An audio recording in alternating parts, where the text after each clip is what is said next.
man, I could do better than Razoo's. And he was like, you know what? No, you can't. He was like, uh, you can't do better than Razoo's. And I was like, you know what? Toss me $20, and I'll bring you the jambalaya pasta that they're famous for. Uh-huh. And that next day, he brought his $20, and I brought the plate of pasta. And he's like, oh man, this is a whole lot of pasta. It looks good. And he opened it up right there and started eating it. And he was like, oh my goodness, this is really, really good. And then everybody else kind of started ordering after he got to talking about it and stuff like that. And one of the guys pulled me aside a couple weeks later, because he saw how much people was just asking for the food, and I wasn't taking it serious at that time. But he was like, hey man, you need to do this. You need to do this for real. I just see you just kind of just selling on the side, but it looks like you have something. So you need to take it serious. So shout out my boy Heck on that one. Welcome to DFW Grit. I'm Dr. James Taylor, and I'm your host, and this is more than just a podcast. We dive into the stories of the movers, the shakers, the small business owners, the entrepreneurs, right here in the DFW Metroplex. This is your home for authentic, real stories that prove what happens when you don't back down. Let's get to work. Hey, what's going on, everyone? Welcome back to another episode of DFW Grit. As always, I'm your host, Dr. Taylor. Today with me, Mr. Joshua Motte of Motte's Kitchen. Dude, thank you for coming in today. Thank you for having me on, man. So, actually, I didn't warn you about this. How did we connect? Man. Did you message me? Did we meet on a Facebook group? Do you know how this happened? Yeah. I think I seen you on Instagram, man. We was looking up, podcasts and shows and stuff. I seen you on Instagram. I liked your persona. I liked how you interview people and stuff like that. So I just shot out an email, and everything was just so professional from there. We just kind of just connected from there, man. So that's why I wonder if my email comes off more professional than I do. So, owner of Motte's Kitchen, you do meal prep, you do catering. What's a Sakatumi cake? What is that? Because that has its own category on your website. Well, it's actually going to hit you in the rib, man. Okay. No, man. So the cake is a bundt cake, and so it has cinnamon, pecan, sugar, and it's a yellow moist cake. And so that's the cake that my pops taught me how to cook, and we've been having this recipe for years and years and years. And so whenever I started making it and let a couple people try it, it kind of just took off. That's why I had this own section, the Sock It To Me. So no, I've got nothing against a single dessert having its own section on the website, but it's just the fact that it does. I'm like, all right, I got to figure out what the hell that thing is. So you said your pops taught you how to make it. Yeah. How long have you been cooking? How long has Motte's Kitchen been a thing? Man, Motte's Kitchen has only been a thing with the state of Texas for going on 4 years now. But originally, our family business was called Smoking Jaws Barbecue. Okay. Right. So we had that for, I want to say 5-6 years. And then my parents ended up selling the company. And then some people still knew about our food. They knew I could cook. And so I was just working at a job, downtown. And, this one guy was saying, hey, I like Razoo's, and I was like, oh, you like Razoo's, man? I could do better than Razoo's. And he was like, you know what? No, you can't. He was like, you can't do better than Razoo's. And I was like, you know what? Toss me $20, and I'll bring you the jambalaya pasta that they're famous for. Uh-huh. And that next day, he brought his $20, and I brought the plate of pasta. And he's like, oh man, this is a whole lot of pasta. It looks good. And he opened it up right there and started eating it. And he was like, oh my goodness, this is really, really good. And then, everybody else kind of started ordering after he got to talking about it and stuff like that. And one of the guys pulled me aside a couple weeks later, because he saw how much people was just asking for the food, and I wasn't taking it serious at that time. But he was like, hey man, you need to do this. You need to do this for real. I just see you just kind of just selling on the side, but it looks like you have something. So you need to take it serious. So shout out my boy Heck on that one. Yeah. Let's give him the next question. Like, who told you to do this seriously? Yeah, it's my boy. That's awesome. So now, is Razoo's still open or no? Yeah, oh yeah. Okay. Well, so I'm from Minnesota, right?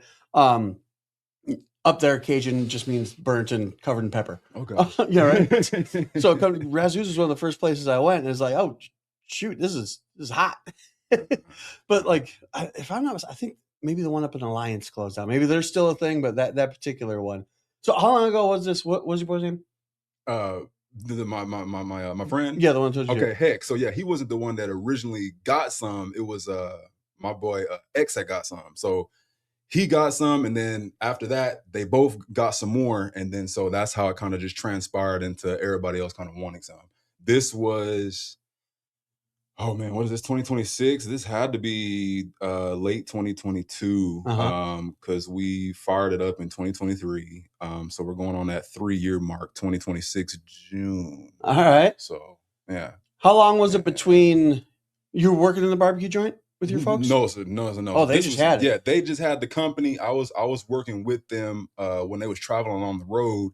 This was in Houston and Los Angeles, right? So this wasn't even up here in the. That's a hell of a commute. Yeah, this wasn't even up here in the DFW area. That's where I'm originally from. I'm originally from Houston. Okay. So we had that business there. So we stayed out in LA for a little bit and came back, and then they sold it in Houston. Just to give you a short backstory. Fair. How everything went, but when I moved from Houston up here to do my own thing, college and football and yada yada, I landed downtown and start selling those plates, and so that's kind of how that spiked right there. So you're just cooking out of your apartment then, or something, or your house? Or no. We have a couple of No, when you started. Oh, when I started back then, yeah. Yeah. Back then, yeah. But now we work out of commercial kitchens, and whenever we have contracts come in and everything, that's what we use. So. Dude, that's insane. So what? Because again, I looked through the menu, or at least the signature menu, and we'll talk about that too. Because like it looks like hell of a meal prep. I can't imagine that's all meal prep, but a lot of a Cajun flair, if you will. Why the Cajun flair? Well, that's just what you like to make. That's where my family's from. We're originally from Louisiana. So my grandpa and grandma was born and raised in Louisiana, and so both of my parents spent a lot of time there. But whenever they moved out of their hometowns in Louisiana, they settled in Houston. Okay. And so that's where, obviously I was born and raised and everything. So just coming up, cooking with, my grandma, for starters, and my mom, for starters, that just was in the blood. Yeah. So that's where the roots come from. That's all that they knew. So that's all that they cooked. The barbecue side of things, that's all my pops. Okay. I don't know really how he got into it. That would be a good question, maybe to get another segment of how he got onto the barbecue at some time. But whenever I was younger, all I knew is it was a side hustle, right? There was no smoking jaws, back then whenever I was a tyke. Whenever I was younger, he would be, smoking these turkey legs, smoking these turkeys, smoking ribs, smoking brisket. I didn't know what was going on at the time. All I knew was I had to work. Good. I had to work and the house smelled good. Right? Hey, go grab that over there. Go help me out with this, help me out with that. So, I'm a boy, out there and working with him. So, that's what taught me the smoke part was my pops. Mm-hmm.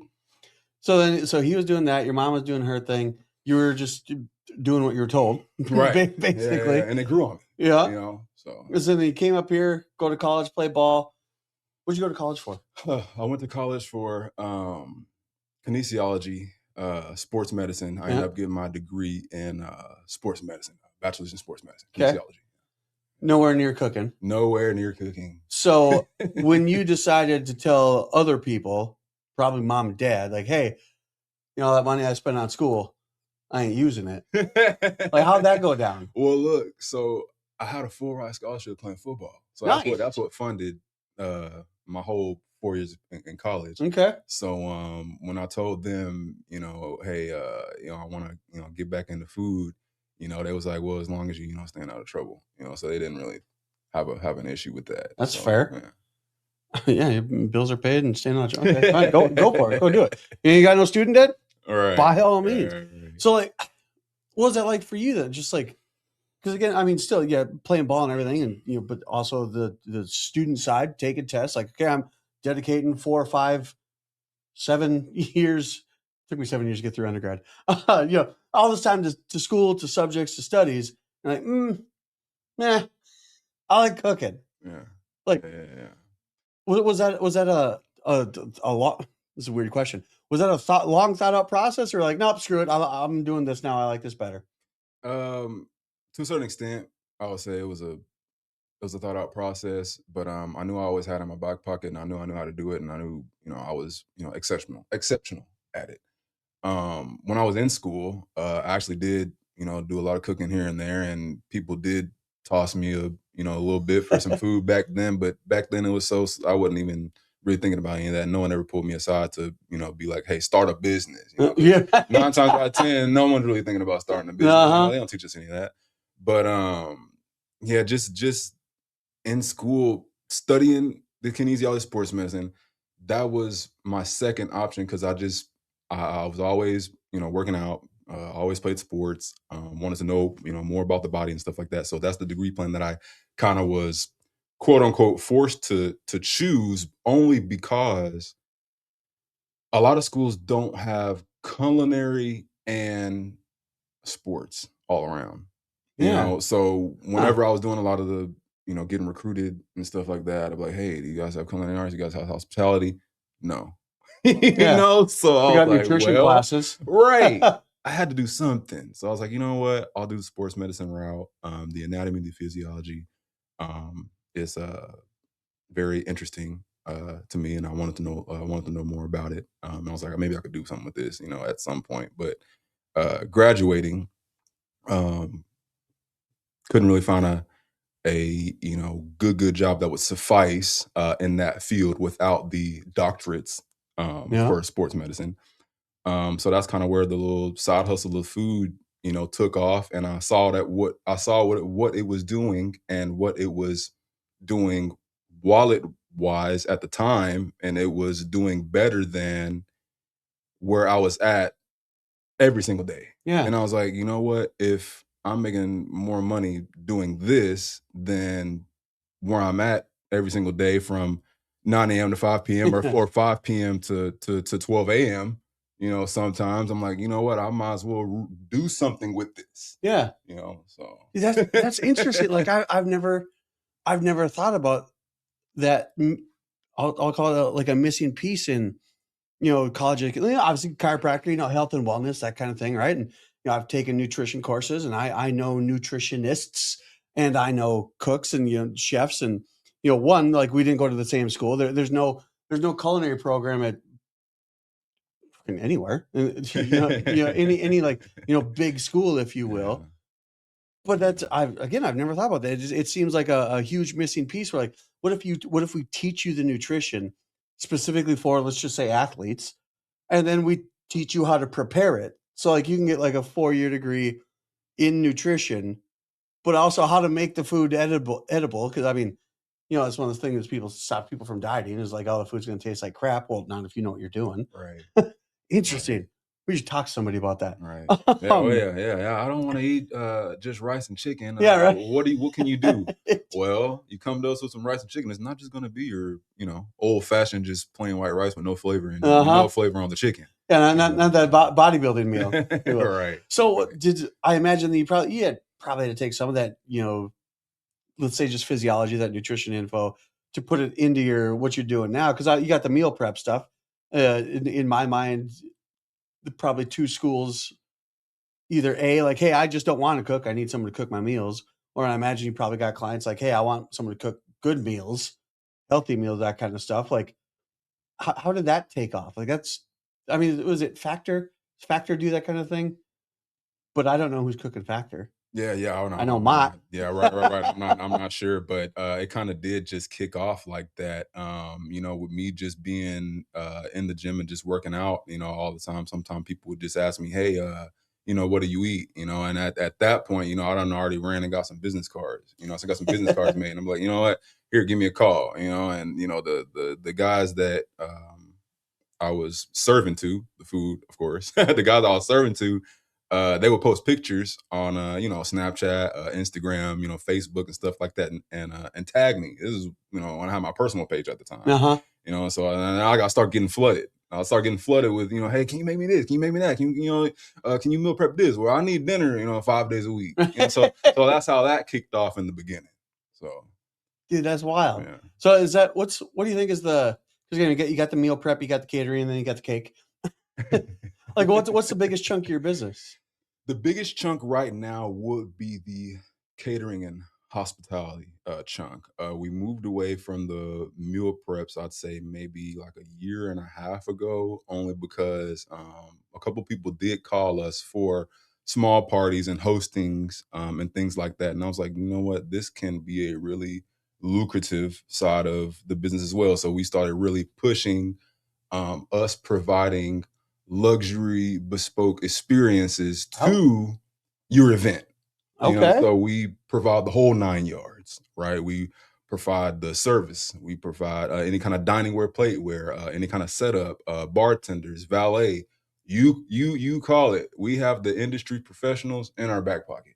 Damn. So people can come to us and just say, hey, we want this, we got it done. When are you going to change the name then from Mott's Kitchen to Mott's Luxury Events? We should. How do you find those people then? Like, do you got a staff, or they're like 1099 employees, or like how do you?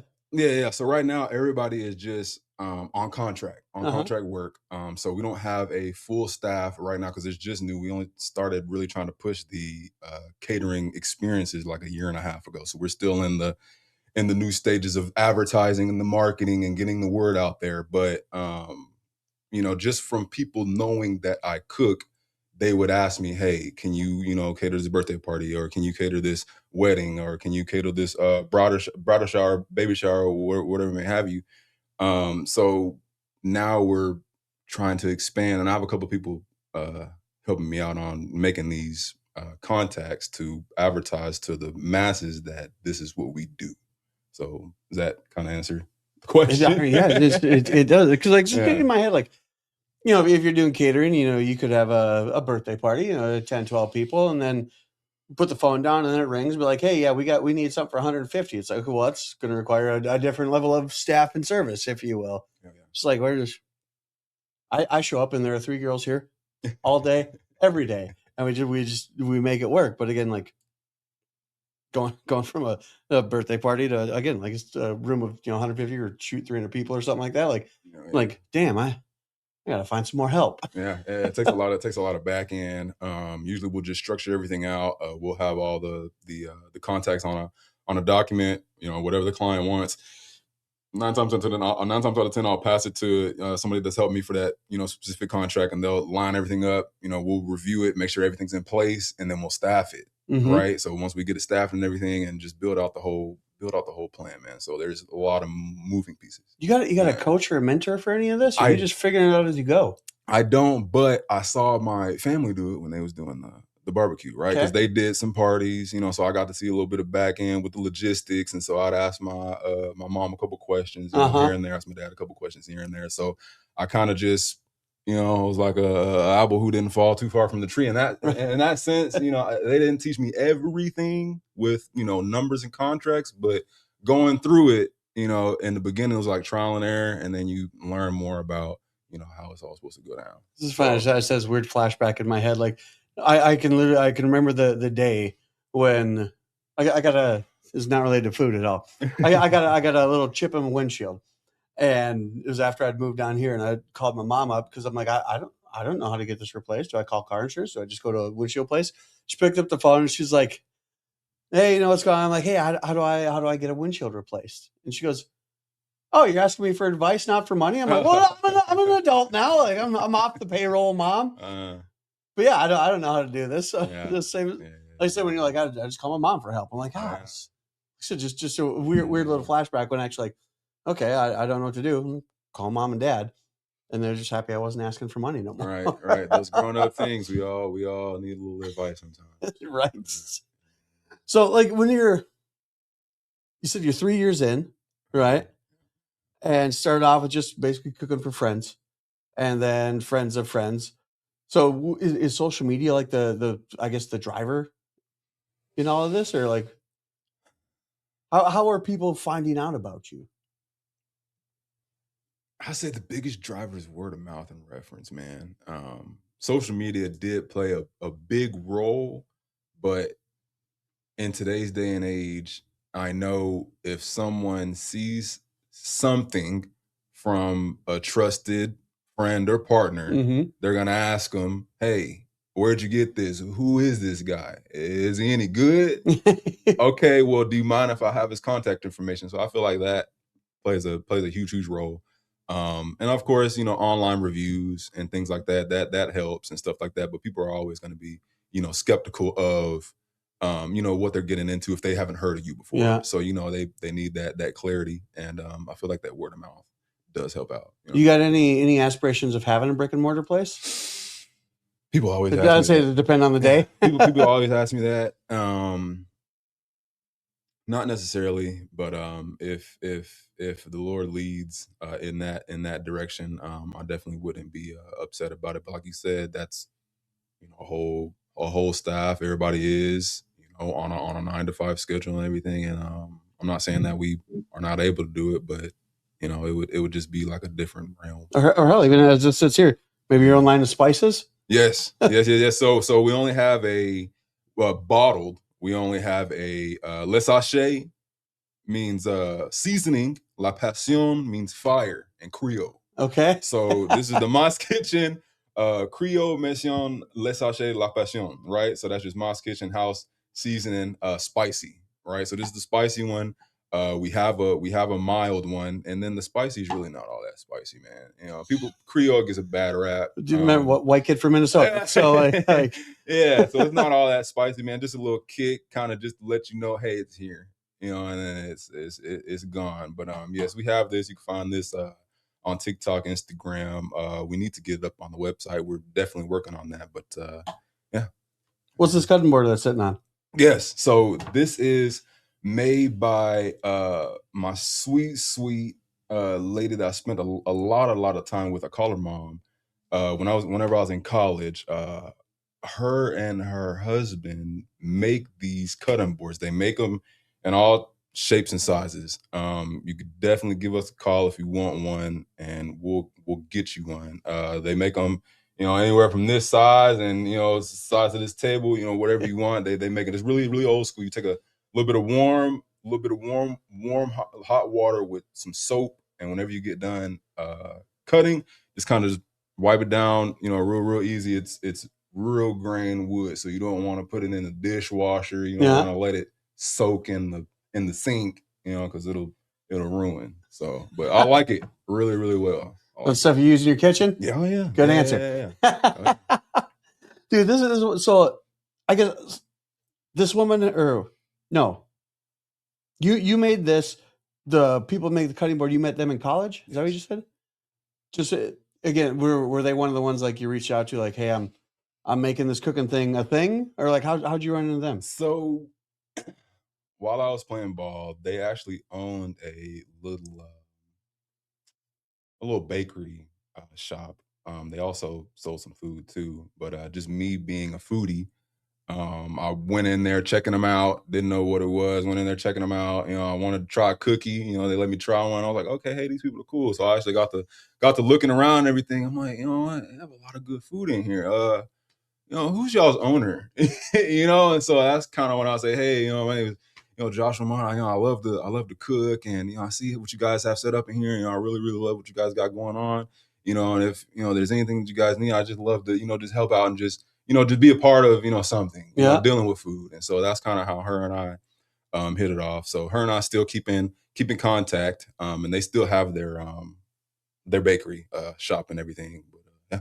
Where's your bakery at? It's in Kansas. Really? Yeah. Wait, so what? My last 2 years before I graduated, I played football in Kansas. Okay. My first 2 years I played here. So all in all, for the 4-year degree plan, took me a little longer, but all in all, 7 years for 4. But yeah, I got you. It happens. All in all, 2 years Texas, 2 years in Kansas, and so that's where she's at.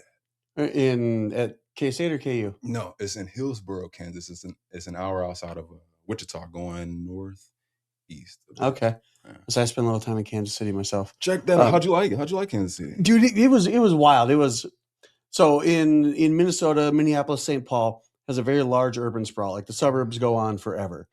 Kansas City was a shock to me in that, like, once you're outside of Kansas City, there's fucking nothing. like Cornfield. nothing. Big city, straight through it. Nothing. Right. It was wild.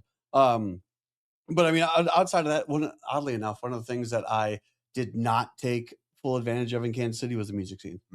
That was my biggest regret when I left there, was I didn't go to enough hole in the wall places and catch those, the guys that were doing it because they love it. Yeah. But I mean, outside, like, Kansas City wasn't bad by any stretch of imagination. It was just wild that it was just, like you said, cornfield, big city, cornfield. Like, there was no transition from urban to rural. It's just blink and all of a sudden there's nothing around you. Like, one of the weirdest drives I ever had is I played rugby and we were playing against K-State. So we were driving across the state to Manhattan, and I've never seen so much nothing. But oddly enough, it was that nothing that got me to Texas. I loved, for whatever reason, I don't know why, being able to look out across a big flat open stretch of land and see tomorrow's weather coming. I like being able to see nothing for as far as the eye could see. Yeah. But yeah. And then, so I was in Kansas City for a bit, moved back to Minneapolis to go to chiropractic school, and then came down here to Texas because I got tired of being cold, man. Yeah. Well, you said you were in Manhattan for a little while? Oh, I just drove out there for a game. Just drove out there for a game. Yeah. Gotcha. Yeah. Cool. That's cool, man. Yeah. Now here I am. Look at me now. Yeah, check it out. But no, like, I love these interviews, and I love these, just the stories that people have. Like, it's just like, yeah, I had a full ride scholarship. But I love cooking, so I'm going to do that. Just the amount of people that I could just imagine where you just got, for all intents and purposes, probably had to defend yourself a little bit. I really love doing this, so this is what I'm going to do. Because there are so many people out there who aren't doing what they love to do, and then they just hate their lives. But like, just all the stuff we talked about, like, is there a question I didn't ask you that you would like me to ask? I do want to say, let me see here. It is a little discouraging at times, but I do encourage, whatever you want to do, find time to do it, especially if it's going to better your situation. Because we're only here for however long the Lord allows. But I definitely want to say, if you start something, finish it. And if you never start it, you never gonna know the outcome of it. In the beginning, like I say, I didn't really take it serious. I didn't think doing some type of food business would take off. So I definitely want to encourage that to the listeners, to do that thing that you've been wanting to do and just stick with it, even when the times get hard. 100%. Stick with it. I mean, it's absolutely cliche, but it is as cliche as it is true. If you love what you do, you'll never work a day in your life. And entrepreneurs are the only people who will work 90 hours a week just so they don't have to work 40 hours a week. Like, and it's not hard. Like, even my kids, I got a first grader and a third grader, and both myself and my wife are entrepreneurs. We have our own businesses, nice. And neither of our kids think their parents go to work. Daddy doesn't go to work. Daddy goes to the office. Mommy doesn't go to work. Mommy goes to help people and teach people. Yeah. Their parents don't have jobs. Like, it's dope. But there's hard days here and there's easy days here, and I wouldn't trade it for a moment. Yeah. So, question, last one here. How do people find you? If they want your food, if they want, I didn't even go over your signature menu. You got jambalaya, pastelaya, steak Diane, you got crawfish, blackened chicken. If they want to eat what you're cooking, how do they get it? Best way to reach us is Motte's Kitchen on Instagram, right? We're available on all platforms. If you get on Instagram and just search up Motte's Kitchen, even if you get on Google and you don't have an Instagram, just type in Motte's Kitchen. We'll be right there. Motte. Mottes Kitchen. Yeah. Hell yeah. Dude, I appreciate this today, man. I really love you coming out. This is fantastic. Yes, guys, as always, like, share, follow. Check out Motte's Kitchen, Mottes Kitchen on Instagram. When in doubt, Google it. But we will see you on the next episode of DFW Grit. We'll catch y'all later.